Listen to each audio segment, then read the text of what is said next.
এত গরম পড়ে গেছে বন্ধুরা, আর আমার ভালো লাগছে না। তো আজকে খুব ছিমছাম রান্না করেছি, যেহেতু শীতের আমার পোশাক, শীতের ইয়েগুলো তুলতে হলো, লেপগুলো এখন তুলে আনিনি, ছাদে দিয়ে এসেছি। ওয়ারগুলো শুধু কেটেছিলাম, শুকিয়ে গেছে।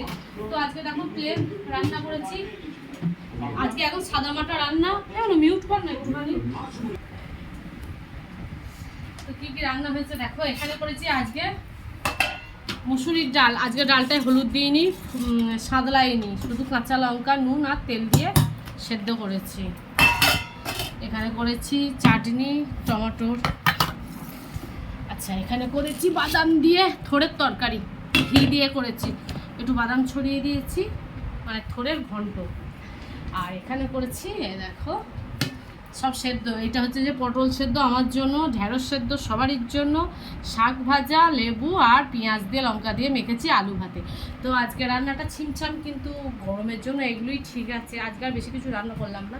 তো কেমন হয়েছে মেনুগুলো অবশ্যই জানিও। চলো এখন খেতে দিই।